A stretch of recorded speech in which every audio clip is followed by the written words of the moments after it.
Good evening. அனைவருக்கும் மாலை வணக்கம். ஐ திங்க் எல்லோரும் இப்போது சாப்பிட்டு முடிச்சு சண்டே ஸ்பெஷல் லன்ச்சு முடிச்சுட்டு இல்லை லன்ச்சு சாப்பிட்டுக்கிட்டே செகண்ட் ஓடிய இந்தியா ஸ்ரீலங்கா மேட்ச் பார்த்துட்ருப்பீங்க. அண்ட் அப்படியே உட்காந்து சாப்பிட்டுக்கிட்டே டைனிங் ஹாலில் சாப்பிட்டுக்கிட்டே மேட்ச் பார்த்துருப்பீங்க. இல்லை சாப்பிட்டு முடிச்சுட்டு பெட்ரூமுக்குள்ளே போய் ஏசியை போட்டு ஓடிய மேட்ச்சை பார்த்துட்ருப்பீங்க. கரெக்டுங்களா? இதுதான் 99% நீங்கள் தான் பண்ணியிருப்பீங்க. சம்மந்தமே இல்லாமல் திடீர்னு வாஷிங்டன் சுந்தர டீமில் எடுப்பாங்க, திடீர்னு வாஷிங் சென்டருக்கு ரொம்ப இம்பார்ட்டன்ஸ் கொடுப்பாங்க, திடீர்னு அப்படியே வாஷிங் சென்டர் சொல்கிற ட்ராப் பண்ணிவிடுவாங்க. திடீர்னு கேஎல் ராகுல் எடுப்பாங்க, திடீர்னு கேஎல் ராகுல் வந்து he will be suddenly in the good books of the BCCI. Suddenly he will not be a preferred member in the team. But இருந்தாலும் நம்ம கிரிக்கெட்டை மறக்காமல் பார்த்துட்ருக்கோம். Because cricket is a religion in India. Correct, understood, agreed. But இன்றைக்கி ஒரு முக்கியமான ஒரு மேட்ச்னு சொல்கிறதா, இல்லை ஒரு ஒரு ஒரு ஒரு ஹிஸ்ட்ரின்னு சொல்கிறதா, இல்லை ஒரு ஈவெண்ட்டுன்னு சொல்கிறதா, ஐ டோன்ட் நோ. இன்றைக்கி ஒரு 1 hour பிஃபோர் இன்றைக்கி பாரிஸ் ஒலிம்பிக்ஸில் India vs Great Britain quarter finals hockey match இன்றைக்கி நடந்தது. இதில் எத்தனை பேர் பார்த்தாங்கன்னு தெரியாது. பிகாஸ் நான் வந்து ஜியோ சினிமாவில் பார்க்கும்போது ஹார்ட்லி 65 lakhs தான் ஆன்லைனில் இருந்தாங்க. அதே இது ஒரு கிரிக்கெட்டுனா 6 crore 4 crore 5 crore அது மாதிரி போகும். Let me tell you sir, இன்றைக்கி இந்த குவார்ட்டர் ஃபைனல் மேட்ச்சு பார்க்காதவங்க 100% they have missed something in their life. 100% இது மேட்சை பார்க்காதவங்க they are definitely going to regret in their life.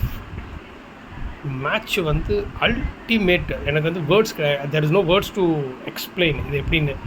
Match ஆரம்பித்து கிட்டத்தட்ட ஒரு 10வது நிமிஷத்துலேயே நம்மளோட ஒன் ஆஃப் த மெயின் பிளேயருக்கு ரெட் கார்டு கொடுத்து வெளியே அனுப்பிச்சிட்டாங்க. பிகாஸ் அவர் வந்து ஹாக்கி ஸ்டிக் வச்சு டெலிபரேட்டாக கிரேட் பிரிட்டன்காரனை ஃபேஸில் அடித்தார் அப்படின்ட்டு as per the rule. Because is not suppose to அந்த ஸ்டிக்கை அந்த ரன்னிங் ஃப்ளோவில் இருக்கும்போது ஸ்டிக்கை அவர் வந்து அப்படி பண்ணக்கூடாது. So it hit on the Great Britain பிளேயரோட face. So he was given a red card. Red கார்டுனா தெரியும், he cannot play the match. Immediately he was sent out and he cannot play for the next 2 or 3 matches. And the most important thing, you cannot have a replacement for him. Replacement அவர் இல்லைன்னு வேறு ஒரு ஆள் replace பண்ண முடியாது. 10th minute அப்படி ஆகி India started playing only with 10 players. அதில் 1 கோல் கீப்பர் எடுத்திங்கன்னா 9 பேர் தான் இருந்தாங்க. 9 பிளேயர் மட்டுமே இருந்து கிரேட் பிரிட்டனுக்கு லிட்டரலாக இன்றைக்கி தண்ணி காட்டணும். நம்ம 60 minutes ஒரு பிளேயர் இல்லைனால என்னை பொறுத்த வரைக்கும் we adopted a very good strategy of strengthening the defence. Great பிரிட்டன்காரன் வந்து அவனோட circle penetration possession of the ball பார்த்தீங்கன்னா அவங்ககிட்ட ஒரு 90% இருந்ததுன்னா நம்ம ஆளுங்கிட்ட 10% தான் இருந்தது. பட் என்னென்னா அவன் அங்கே மாங்கன்னு எடுத்துகிட்டு வந்து டுவோர்ட்ஸ் கோல் எடுத்துகிட்டு வருவான். நம்ம டிஃபென்சஸ் அதை வந்து சூப்பர்வாக அது டிஃபென்ஸ் பண்ணிட்டாங்க. டிஃபென்ஸையும் இது பண்ணி ஆஸ் யூஷுவல் அந்த பெனால்ட்டி சர்க்கிள்குள்ளே ஃபுட்டில் பட்டுச்சுன்னா உடனே பெனால்ட்டி கார்னர். கிட்டத்தட்ட 6 பிசி வந்துச்சு இன்றைக்கி. பிசி வந்தோம் நம்மளுடைய great wall PR Sreejesh. Precision, resilience Sreejesh. நம்ம ஊர் கேரளாக்காரர் அது விட்டுருங்க, நம்ம ஊருக்காரன்றதை விட்டுருங்க. இந்தியா வந்து ஆல்மோஸ்ட் லைக் 12 வருஷத்துக்கு முன்னாடிலாம் இந்தியா வாஸ் லைக் என்னது வேர்ல்டு நம்பர் 1 இருந்ததுலாம் it is a history. It was a history. It is not a history, it was a history. Then 10-12 வருஷத்துக்கு முன்னாடிலாம் India was push almost to the level of world ரேங்கிங்கில் 10th 11th 12th இதில் தான் வரும். India, Pakistan, Malaysia, இது 3 தான் அப்படியே வரும்.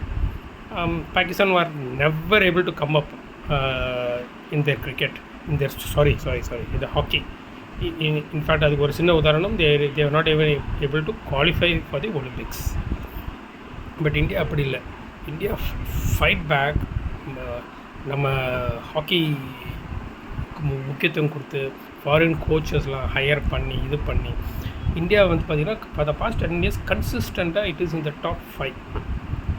அது one of the main reason may be plenty because of a foreign coach or because of the funding or our நம்ம பிளேயர்ஸ் வந்து ஓவர்சீஸ் ட்ரைனிங் அனுப்புறது, இல்லை நம்ம Indian hockey league matches premier league மாதிரி various reasons, exposure to the foreign players or exposure to the various club where all the foreign players are involved. It's all may be immaterial, but என்னை பொறுத்து there's only one single person who is the main reason behind India coming continuously within top 5 is PR Srijesh. அதில் என்ன pathetic என்னென்னா, இன்றைக்கும் ஒரு cricketer வந்து PR Sreejesh interview எடுத்தால் PR Sreejesh will call இம் சார்ன்னு தான் சொல்லுவார். ஆனால் ஒரு கிரிக்கெட்டரை ஹைலி எக்ஸ்பீரியன்ஸ்டு ஒரு ஜாம்பவான் ஜேர்னலிஸ்ட்டு போய் எடுத்தால் கூட சார்லாம் கூப்பிட மாட்டாங்க. அவன் வந்து பேர் சொல்லி தான் கூப்பிடுவாங்க. அதில் பேர் சொல்லி கூப்பிட்றனால அவனுக்கு மரியாதை இல்லை அப்படின்னு சொல்ல வரல. பட் இந்த பிஆர் ஸ்ரீஜேஷ் மாதிரி பிளேயர்லாம், because these hockey players are still they are not getting the recognition. ஓகேங்களா? பட் தி டெண்டுல்கருக்கு ஒரு மிகப்பெரிய சிவிலியன் அவார்டு கொடுத்து, எம்எஸ் டோனிக்கெலாம் ஒரு மிகப்பெரிய சிவிலியன் அவார்டு கொடுத்து, அவங்களெல்லாம் விங் கமாண்டர், லெஃப்டினன்ட் கர்னல் இது மாதிரிலாம் கொடுக்குறது, why not a player like ஸ்ரீஜேஷ்க்கு அது மாதிரி ஒரு ஹையஸ்ட் சிவிலியன் அவார்டு கொடுக்கலங்கிறது எனக்கு இன்றைக்கி வரைக்கும் தெரில. It's $1 billion question. எனக்கு இன்றைக்கும் தெரில. It is not at all fair. I can challenge sir. இங்கே பிஆர் ஸ்ரீஜேஷோட கேமை பார்த்துட்டு அது பில்லர் அப்படியே ராக் சாலிடாக நினைப்பார். இன்றைக்கி கிட்டத்தட்ட வந்து கிரேட் பிரிட்டன் கிட்டத்தட்ட 5-6 இது ட்ரை பண்ணான் towards a goal. PR Sreejesh pillar மாதிரி நின்று he blocked everything. Typical. அதுக்கு ஒரே ஒரு உதாரணம், the game went to penalty shoot out. ஏன்னா 1-1 மேட்ச்சு டை ஆனதுனால பெனால்ட்டி ஷூட் அவுட் போய், பெனால்ட்டி ஷூட் அவுட்டில் Sreejesh has blocked the goal which has given the victory to India, because of which India has qualified to the semi-finals. So நம்ம கிரிக்கெட்டை பார்க்குறீங்க, கொஞ்சம் ஹாக்கியும் பாருங்கள். Hockey is not a easier game. It is a very very very toughest game, dangerous game. அந்த wicket keeper, கோல் கீப்பர்ஸு பார்த்துக்கலாம், எனக்கே wicket keeper தான் வருது. பிகாஸ் இந்த கிரிக்கெட் அந்த அளவுக்கு நம்ம மைண்டில் போய் உட்காந்துருச்சு. கோல் கீப்பரோட அந்த ப்ரொடெக்டிவ் கார்டெல்லாம், அதெல்லாம் எவ்வளோ வெயிட் தெரியுமா? அது நான் உங்களுக்கு நெக்ஸ்ட் இதில் வேணாலும் டீட்டெயிலாக சொல்கிறேன். அதை கேரி பண்ணிவிட்டு they have to walk, they have to stand, they have to defend, they have to dive, which is like speechless. The contribution of PR Srijesh is speechless. தயவு செஞ்சு my humble request is, semi-finals India is qualified. நம்ம either will play against Germany or Argentina.